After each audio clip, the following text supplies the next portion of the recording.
P D M کا اہم اجلاس اب شروع ہو چکا ہے۔ سابق صدر آصف علی زرداری اور مولانا فضل الرحمان ماڈل ٹاؤن میں وزیر اعظم شہباز شریف کی رہائش گاہ پر موجود ہیں۔ بات کر لیتے ہیں، عباس نقوی ہمارے ساتھ موجود ہیں۔ عباس، یہ بتائیے گا کہ اس اہم ملاقات میں آج کون کون شریک ہونے جا رہا ہے؟ کیا امکان ہے کیا بلاول بھٹو زرداری بھی آج شرکت کریں گے؟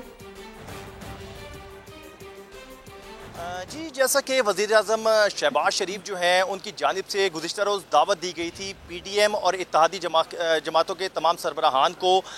آج زہرانے کے اوپر، تو اس کے بعد جو ہے تقریباً اب سے کچھ دیر قبل سابق صدر آصف علی زرداری، مولانا فضل الرحمان جو پی ڈی ایم کے سربراہ ہیں، میاں افتخار حسین جن کا تعلق اے این پی سے ہے، خواجہ سعد رفیق، رانا ثناء اللہ، ایاز صادق اور دیگر قیادت جو ہے وہ ماڈل ٹاؤن میں شہباز شریف کی رہائش گاہ پر پہنچ چکی ہے، اور اس وقت جو ہے اجلاس جو ہے وہ شروع ہو چکا ہے، اور اجلاس کے اندر مین جو معاملات ڈسکس ہوں گے اس میں سب سے اہم پوائنٹ جو ہے وہ عام انتخابات کے حوالے سے، کہ عام انتخابات جو ہیں وہ اس سال ہونے چاہیے یا اگلے سال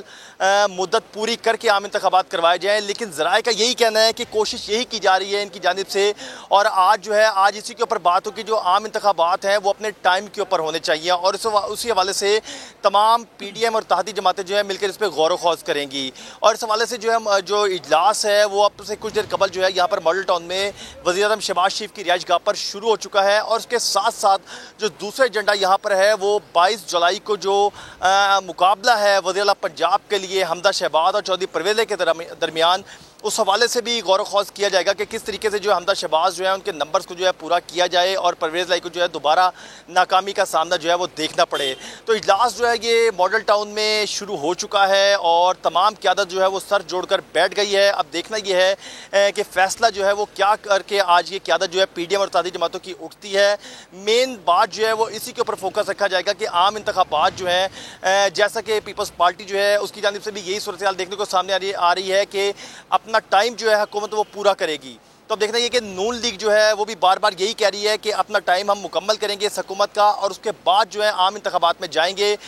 تو تمام پی ڈی ایم اور اتحادی جماعتیں جو ہیں اس حوالے سے مکمل طور پہ کلیئر نظر آ رہی ہیں کہ وہ اپنا ٹائم جو ہے وہ مکمل کرنے کے بعد جو ہے عام انتخابات کی طرف جائیں گی۔ ٹھیک ہے، اس حوالے سے آپ ہمیں آگاہ کر رہے ہیں عباس۔ ہمارا پینل بھی ہمارے ساتھ ہی موجود ہے، تجزیہ کار خالد عظیم صاحب اور نعیم حنیف صاحب ہمارے ساتھ ہیں۔ نعیم حنیف صاحب، پہلے آپ کی جانب آنا چاہوں گی۔ اب سے کچھ دیر قبل جب ہم بات کر رہے تھے تو جس طرح خالد صاحب نے بھی کہا کہ اب وقت وہ نہیں ہے، کافی مشکلات کا سامنا کرنا پڑ سکتا ہے اور کرنا پڑ رہا ہے موجودہ حکومت کو، تو اس تناظر میں اگر دیکھا جائے تو آپ کیا سمجھتے ہیں؟ آپ کی اپنی کیا رائے؟ آپ سمجھتے ہیں کہ کنٹینیو کرنی چاہیے حکومت یا کوئی ایسا فیصلہ لینا چاہیے جو عوامی مفاد میں ہو؟ دیکھیے، یہ پی ڈی ایم کو اس وقت سوچنا چاہیے تھا جب بقول پی ڈی ایم کے رہنماؤں کے اور پاکستانی میڈیا کے کہ پونے 4 سال میں پی ٹی آئی کی گورنمنٹ جو ہے وہ بالکل پرفارم نہیں کر پائی، اور ان کا جو منشور ہے شاید اس کی ایک شق پر بھی وہ انتخابی منشور کی بات کر رہا ہوں، ایک شق پر بھی وہ پورا نہیں اتر سکی۔ تو اب جب فیصلہ کر لیا ہے تو پھر میں سمجھتا ہوں کہ پی ڈی ایم میں اور فیڈرل حکومتی اتحادی جماعتوں میں کوئی بھی جماعت ایسی نہیں ہے جو کوئی نو مولود ہے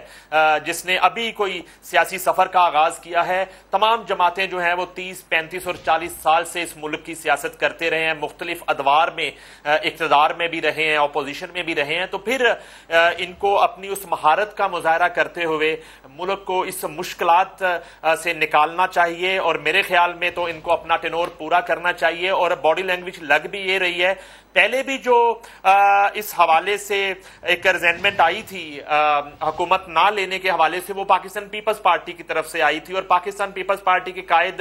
آصف علی زرداری نے ہی میاں نواز شریف کو اور باقی جماعتوں کو جو ہے کنونس کیا تھا کہ ہمیں جو ہے وہ گیو اپ نہیں کرنا چاہیے، اور نہ ہی ہمیں ارلی الیکشن کی طرف جانا چاہیے، اور ہمیں بالکل 1.25 سال کا جو اقتدار ہے وہ حاصل کرنا چاہیے، اور اس کے بعد پرفارم کرنے کے بعد جو ہے ہمیں ڈیلیور کرنے کے بعد جو ہے آئندہ انتخاب میں جانا چاہیے، اور 5 سال کا جو ٹینور ہے وہ مکمل کرنا چاہیے۔ اب جبکہ ایک ضمنی انتخاب میں ایک 15 اور 5 کے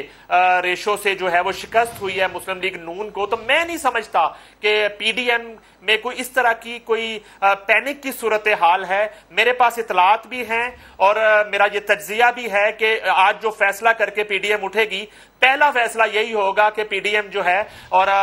حکومتی اتحاد جو ہے